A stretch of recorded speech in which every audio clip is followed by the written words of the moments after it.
The Krayt Dragon raid is here, and I'm sure a lot of you don't know how to compete in this raid or really understand the mechanics. So in today's video, I'm not only going to explain the basics of the raid and how to advance and get a good score, but I'm also going to show you guys 3 teams that I think are very good and you should be investing in. These are all minimal investment teams that you could easily have up and running in the lower GP brackets. And not to mention, they don't utilize as many newer characters or time-gated characters such as Maul, so they are easily accessible for you guys at home. So the first thing is the mechanics of the raid. So the Krayt Dragon has a couple of abilities here. So the Crushing Maw is the main ability the Krayt Dragon is going to be using, and it's going to be dealing physical damage to target enemy and dazing them for 2 turns. Deal physical damage to all other enemies. Now if enraged, this is also going to stun the enemy for 2 turns and daze all enemies for 2 turns. Then we have Corrosive Venom Spray. Now this instantly defeats any enemy that are currently swallowed, dispel all buffs on all enemies, deal special damage to all enemies, and inflict defense down, expose, poisoned, speed down, and vulnerability. Poisoned gives you minus 50% health and protection recovery. You can't recover health with health steal, and it takes damage each turn equal to 75% of the total health and protection recovered since their last turn, for each time health or protection was recovered since the last turn. Now that's very wordy, but basically if you're poisoned, you're going to be taking damage over time. We then have, when it's enraged, you get defense down, expose, speed down, and vulnerability, which cannot be dispelled or resisted. So it's like a locked buff. We then have Swallow Whole. This is basically going to be the Krayt Dragon swallowing your character. Think of it like the Rancor just devouring, but instead of just straight away removing a character, it gives you the opportunity to get the character back. So the text reads, swallow target enemy and remove their status effect. The Krayt Dragon gains 20 stacks of Defiance. While an enemy is swallowed, the Krayt Dragon's speed is reduced by 25% and its turn meter can't be reduced. When Defiance is removed, the swallowed enemy is returned. If the swallowed enemy is the last enemy, the battle immediately ends. This ability starts each battle on a cooldown with 1 turn remaining. An enemy has been swallowed and they will spit out when Defiance stacks have been removed, and they'll be instantly defeated if Corrosive Venom Spray is used or swallowed. Now, if enraged, if the ability is the first used this turn, reset its cooldown, so it just does a crazy double tap with the swallow there. We then have Dune Burrow, and this is basically where the Krayt Dragon is going to go underground, and this is a defensive phase for the Krayt Dragon when you're not going to be doing as much damage as you would like. And the text reads, gain 20% bonus protection and a granted ability Violent Eruption until it is used or until this bonus protection is removed. Now, while Krayt Dragon has this bonus protection, it cannot lose Defiance, health, or turn meter, excluding from bundles of explosives. Its speed is reduced by 25%, and damage it receives from bundles of explosives is increased by 400%. This ability starts each battle on a cooldown with 2 turns remaining. Now, when enraged, the damage from the Krayt Dragon receives from bundles of explosives is no longer increased. A Violent Eruption deals true damage to all enemies, dealing more damage based on the amount of bonus protection remaining. So it's very, very important to be removing that bonus protection if you want to make sure that you're dealing with the Krayt Dragon in a good manner. Then we have Apex Predator. The damage the Krayt Dragon receives is increased by 75% while it doesn't have protection, and it also doesn't have an enemy swallowed. It gains 6% turn meter, so think of it like a turn meter train in that sense. So the more you damage the Krayt Dragon, the more turn meter it's going to gain. Very similar to Javelin. Whenever any character takes a turn, the Krayt Dragon is going to gain 1% in rage, and whenever the Krayt Dragon takes a turn, it gains an additional 4% in rage and 4 stacks of Defiance, and this is very important, guys. Whenever an enemy removes turn meter from the Krayt Dragon, it gains 1% in rage for 10% turn meter removed. When it reaches 100%, the Krayt Dragon becomes enraged. The battle immediately ends if the Krayt Dragon has taken 5 turns while enraged, or if all active enemies are swallowed. For each 5,000 points earned after 50,000 points, this unit gains 3% offense stacking until the end of the battle. This bonus increases by 3% each time. This is very similar to the damage dealt in the Sea-Pit raid from the past and how it just escalates and stacks. We then have Fearsome Defiance. Now this is how you get rid of Defiance. So to get rid of Defiance, you're going to want to stun and fear the opponent for 8 stacks removed, ability block for 6 stacks removed, daze for 5 stacks removed, blind for 3 stacks removed, and you're going to want to stagger for 2 stacks removed, and tenacity down is 1 stack removed. So you're going to want to remember this, guys, but don't worry, you can always click on the unit and check this during the battle. Now, the next thing we're going to go over is the hero bonuses, because you do need to know this when you're going into the raid. So the first thing is, if you have a hero unit, you are gaining 100% max health and max protection, and at the start of the character's turn they are dispelling all debuffs from themselves and reducing the cooldown of fire, ballista and replant explosives by 20%. When this character uses fire, ballista or replant explosives, reduces cooldown by 40, so you always want to be using it with the hero if possible. The first time each turn this character attacks out of turn, they have a 75% chance to inflict a stack of damage over time. This character has plus 30% potency and does 5% more damage per momentum. This is obviously a Tuscan mechanic there. This character is immune to poisoned. Damage this character deals is reduced by 50%, and whenever this character damages an enemy, it doesn't trigger Tummy to gain, and they have a 75% chance to inflict tenacity down for 2 turns. Remember, guys, tenacity down is a debuff you're going to want to be applying to get rid of that defiance, so it's very important for your leader to be taking lots of turns. These effects do not stack with the same effect from other faction bonuses, so you just need to take that into mind. So then we have the faction bonuses here, guys, and basically we're not going to be covering all of them in today's video because not all the factions are being used. So we'll be covering Hutt Cartel, we'll be covering Mandalorians, and we'll be covering Old Republic. I haven't really touched much on Tuscans or Jawas. I don't really think they're the best at the moment. So looking at the Hutt Cartel, whenever a Hutt Cartel damages an explosive, you immediately detonate it and deal double damage to the Krayt dragon, and at the start of the character's turn reduce the cooldown of replant explosives by 20%. When his character uses that, it reduces the cooldown by 40%. If you guys haven't realized, you basically, for the heroes, they're essentially getting all the bonuses together. So then we have the Mandalorian one, which is the immunity to poison, and the damage decreased is by 50%. It's also the tenacity down on the basic. We then have the Old Republic. Whenever an enemy is inflicted with a stack of damage at a time, Old Republic allies do 1% more damage until the end of the battle for each active Old Republic ally, and then the first time each turn the character attacks out of turn, they have a 75% chance to inflict damage over time on the enemy. Now again, the Jawa bonus and the Tuscan bonus are good, but again, we're not using them in the teams this video, so I don't want to complicate this more than it should be. So we now have the 2 granted abilities we're going to take a look at. So the first is called Fire Ballista, and what this is going to be doing is dealing true damage to target enemy 2 times and then inflicting daze, stagger and stun for 1 turn 2 times. This attack cannot be evaded or resisted. Now remember, guys, if you want to get rid of that defiance, daze is 5 stacks, stun is 8 stacks, and stagger is 2, so you're going to be taking off a total of 15 stacks of defiance by using this ability. Next up we have replant explosives, which you basically plant 2 explosives around the Krayt dragon for a maximum of 3. So you also want to make sure that you're managing this, because you don't want to be taking too many and wasting these. You want to be applying them whenever you can. So now we're going to talk a little bit about the strategy at hand, guys.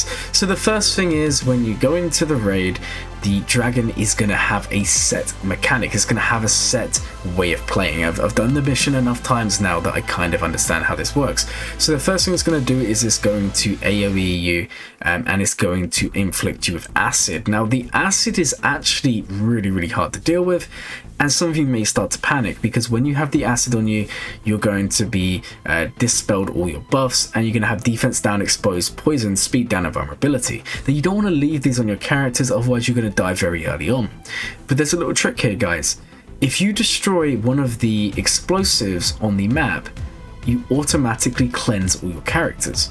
So by having someone who is a Hutt Cartel in your lineup, you can bypass this defense down on all these debuffs, and on the first turn you can essentially cleanse yourself. Now remember, guys, you're going to have blind, but by still dealing damage, even though you miss, it's still going to cleanse you. It's very useful in the opening turn. Now the next thing the Krayt dragon is going to be doing is it's going to be basicing you, and then it will decide to swallow one of your characters. Now when you get swallowed, you want to make sure that you saved the first special from the event, which is the Fire Blister, because you're going to be using that and it's going to be freeing your character who's swallowed. You need to make sure you're very quick here, otherwise you're going to lose the character for the entire duration of the battle. Now, just bear in mind, guys, the higher tier you're in, the more defiance the Krayt Dragon has, and you're not going to be able to do it in 1 or 2 abilities. It's going to be a lot more difficult. So that's where teams like more Mandalorians will come in at the higher levels, because they inflict a lot of debuffs and they can really get rid of that defiance. But for those of you who are in the early section, which most of you who are watching this video are, you do not need to worry about this. Up until the Relic 5 tier, it's still reasonably easy to get rid of defiance. So the Old Republic team that I used was just the standard one you're going to be doing for the Malik unlock. We're using Calf Lead with Mission, Zalbar, Canderous, and T3. They are all gear 12 to Relic. I think only Zalbar and Mission are Relic. You can do this with just gear 12. Now, this isn't maxing out the score. I'll be honest here, guys, I didn't remod. If you remod and put your best mods on, maybe you'll get the max score. This is getting a decent score. I think I got around about 400,000, which for a lot of you is going to be a good place to start. And this team will do decent in the raid. It inflicts a lot of debuffs, and again, guys, you just want to make sure that you're working on managing the explosives, because you can only ever have 3 on the table. So if there are 3 there, do not be afraid to pop one of them. Now remember, guys, if the Krayt Dragon is underground, the explosives are going to be more valuable because they're going to make the Krayt Dragon appear from the top. And also remember, if he comes up with that protection up, he's going to be dealing a lot of damage. So you need to make sure some of them are there. Because as you can see here, we kind of get stuck and it just stalls us and slows us down. But again, do not be afraid to blow up some of the explosives, because it's quick and easy damage and it's cleanses. So I would recommend you always have 1 on hand, because if you do get the debuffs from the acid, you do not want to keep them, so you can destroy one of the explosives, cleanse yourself, and continue with the mission. As long as you have 2 of the explosives on the field, you can make the Krayt Dragon stand up, and it's not too big a deal. Now, in terms of what Zetas you're going to need, honestly, the Mission and Zalbar Zetas are very nice for the recovery, but they aren't 100% needed. T3s are not needed. Calf's Lead, I would say yes, and Canderous I would not do. Canderous's Zeta is good in the next team, but in this team, honestly, I would avoid it. And I know some of you may want to use Canderous more, and he is better there, but remember, guys, this is supposed to be an early team that a lot of you have access to. Now, I know this isn't the best score ever. I know some of you may be sitting here saying, oh, 400,000 isn't a big deal, but guys, this is still going to start you somewhere, and you're going to progress from there. You can do 5 attacks, even if you get 400,000 on one, and then the next team you use, you get, I don't know, 600,000 or more. It adds up, and you're going to be getting better rewards for you and better rewards for your guild. So don't be put off, and don't worry too much. This isn't too bad. Now, as you can see here in this example, I should have been going for the bombs and detonating them, because the Krayt Dragon would have already stood up. And then he stands up, and we're still doing decent damage. Now, the good thing about Canderous is he is going to be inflicting a lot of debuffs, and debuffs are very good for scoring those points. As you'll see, when Mission assists Zalbar, the points go up very, very high, which is really, really nice. And again, making use of those heroes is also very good. As you can see here, guys, we've got in a little bit of a situation, because we've now got the acid, and unfortunately we have no way of cleansing it. This is why I said it's very, very good to have a detonator left on the field, because you want to be cleansing whenever possible. Also, the score we actually got was closer to 350,000, which isn't the worst score ever, guys. It's still reasonable. There's 100k off maxing. So the next team we're going to be showing you in this raid is Jedi Knight Revan. Now, I do have the team relics with the exception of Canderous, so unfortunately, guys, I am forced to do the lower tiers, but I still think this would do okay in the higher tiers as well. Don't be afraid of starting in the lower tiers while you're learning the mechanics, because this is what I did. I did the lower tier, I just watched what the Krayt Dragon's doing, and I tried to learn and adapt from that. So like before, we get all those debuffs, and now with Jedi Knight Revan you have 2 options. The first is to cleanse, and the second is to hit one of the detonators. Now, the reason I said Canderous' Zeta is nice in this team is because when an enemy becomes marked and he doesn't already have it, he's gaining crit damage up, which is going to increase your offense a little bit, and it's just quite a nice niche thing to have. So if you want to apply that for the raid, go for it, but otherwise I wouldn't really worry.